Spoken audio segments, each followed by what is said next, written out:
참으로 좋으신 그리고 선하신 우리 하나님 아버지 감사합니다. 우리 한 사람 한 사람 오늘도 사랑하여 주시고 오늘도 아버지 하나님 우리 한 사람 한 사람을 위하여 은혜를 예비해 주시니 참으로 감사합니다. 하나님 오늘도 살아가며 하나님을 기억하는 우리들 되게 하시옵고 하나님 안에서 살아갈 수 있도록 도와주시옵소서. 우리가 전에는 하나님 밖에서 살아가며 소망이 없었고 또 하나님 죄인으로 살아가면서도 죄인인 줄 모르고 살아갔었던 존재임을 기억하며 멀리 있었던 우리를 찾아와 주신 예수 그리스도의 구속의 은혜로 말미암아 오늘도 하나님과 가까이 하나님 안에서 살아갈 수 있는 존재임을 잊지 않고 기억할 수 있도록 도와주시옵소서. 그래야 하나님의 구속의 은혜를 기억하고 하나님 안에 있음을 기억함으로 말미암아 구원에 합당한 자로 오늘도 살아가며 승리하는 하나님의 자녀로 삼아 주시옵소서. 감사합니다. 예수님의 이름으로 기도드립니다. 아멘.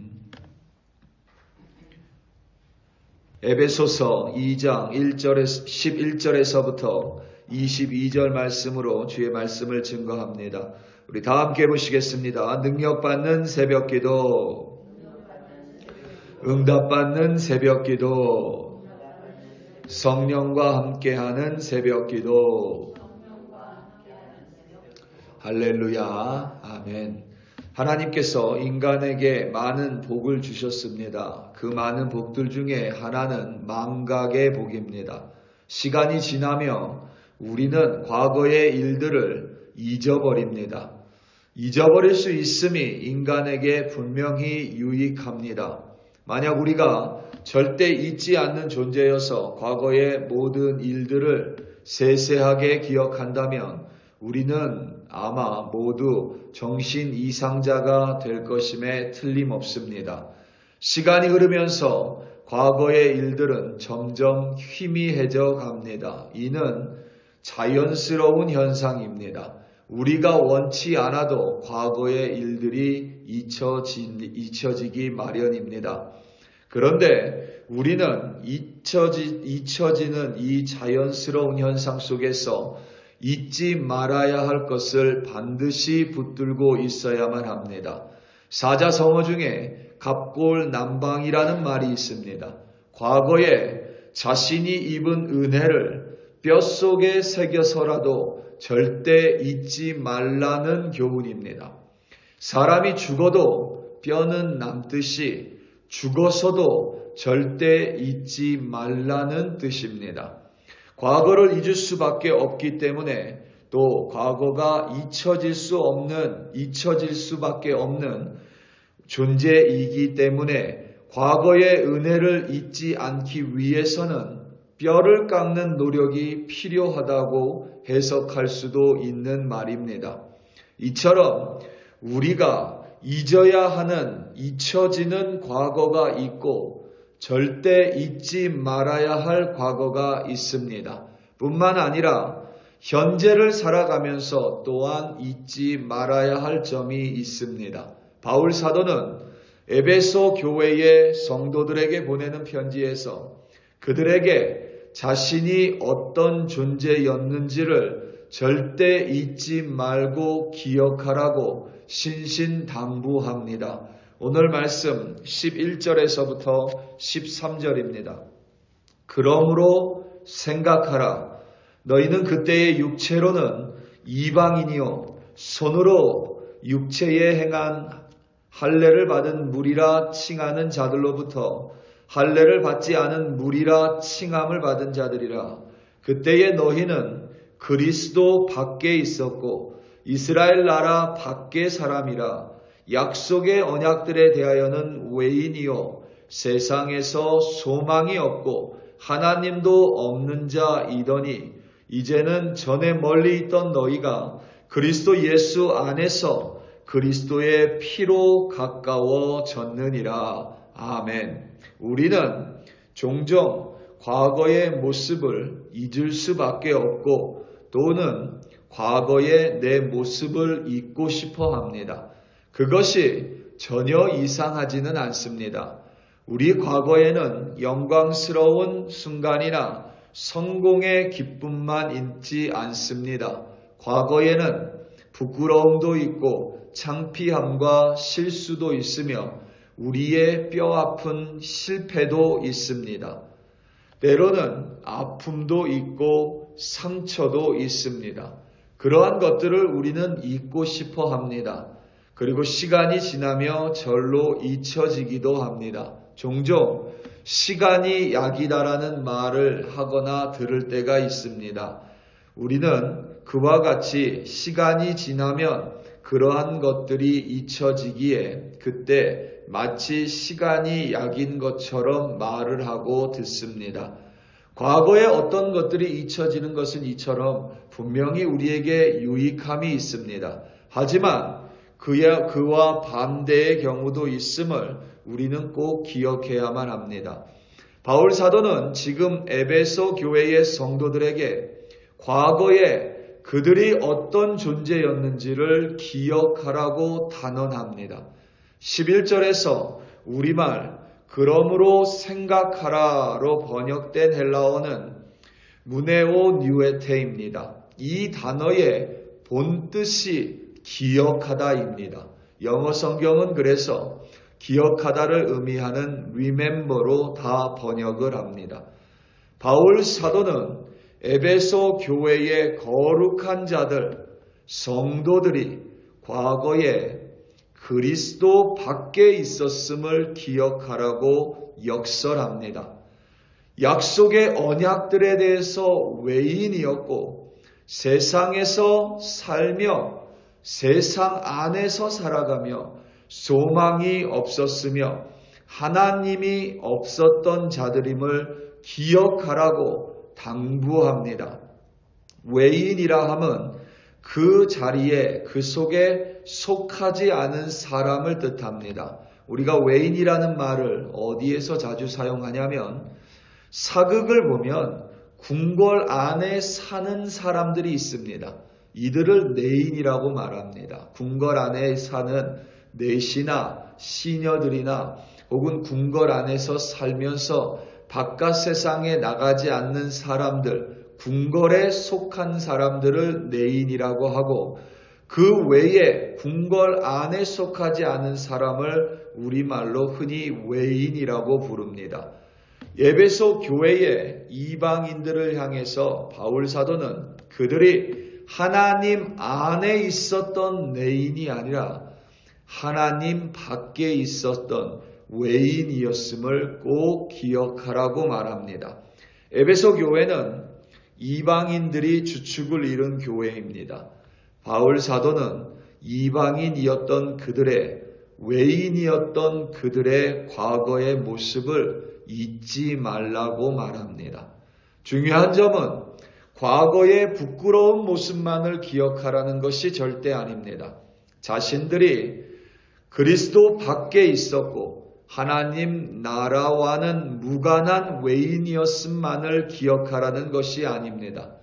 하나님으로부터 멀리 떨어져만 있었던 하나님의 약속과 무관한 자들이었음을 기억하라는 의미가 절대 아닙니다.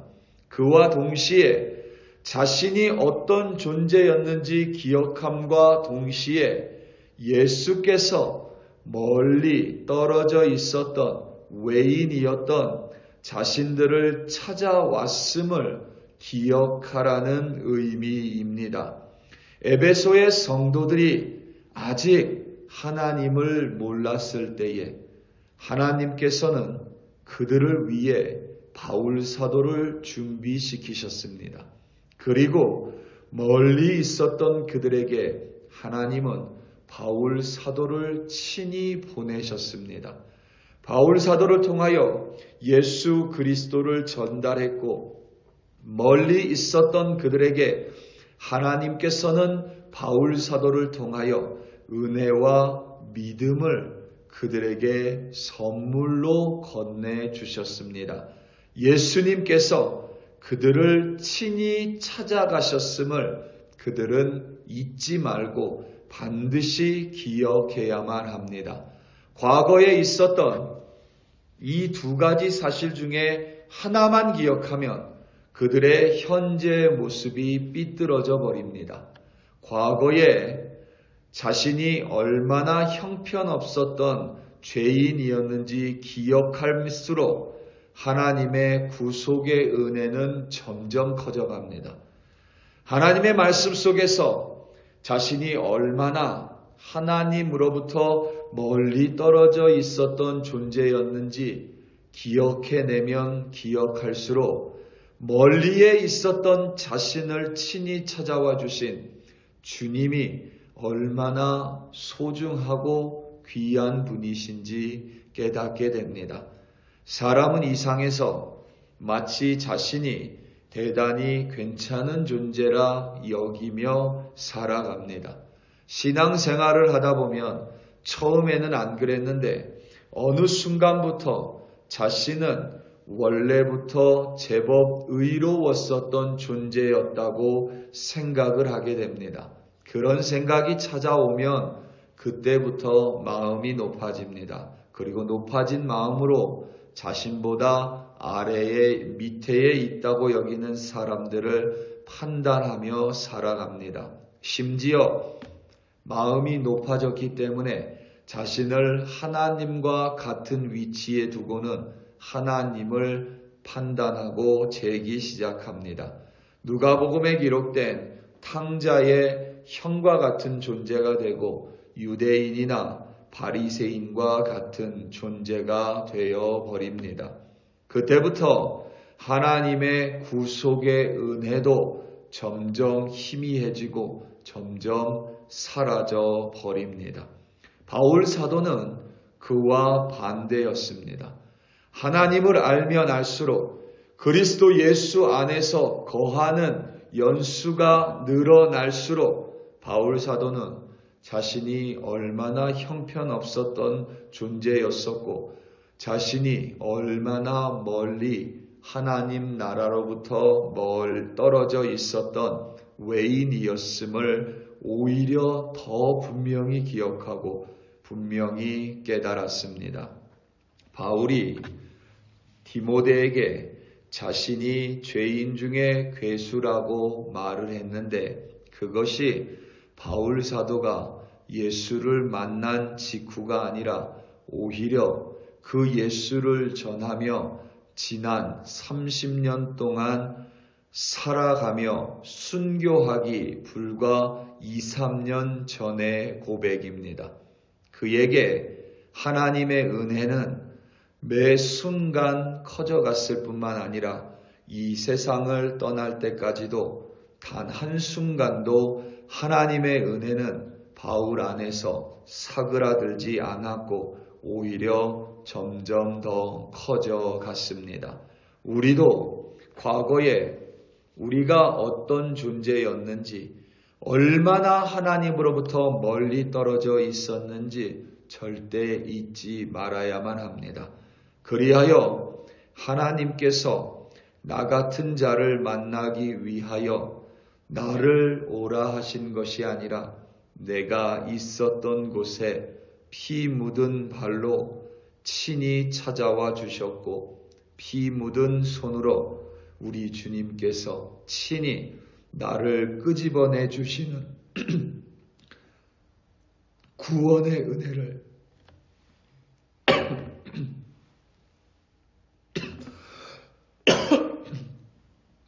죄송합니다.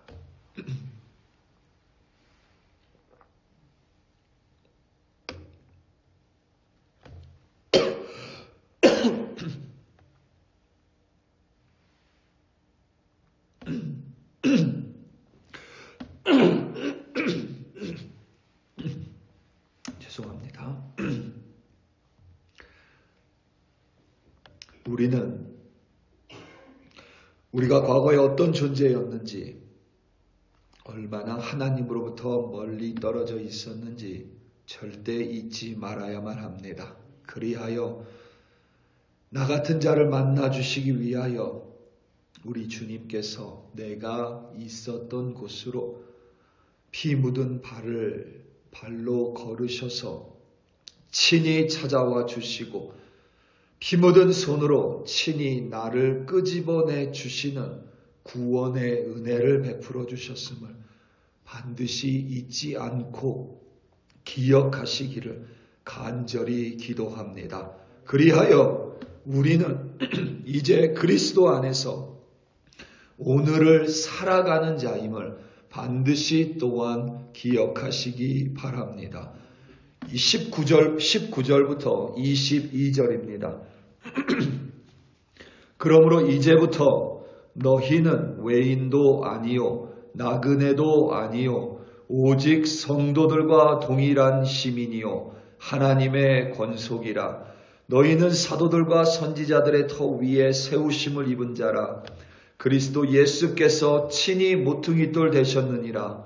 그의 안에서 건물마다 서로 연결하여 주 안에서 성전이 되어가고 너희도 성령 안에서 하나님의 거하실 처소가 되기 위하여 그리스도 예수 안에서 함께 지어져 가느니라. 아멘.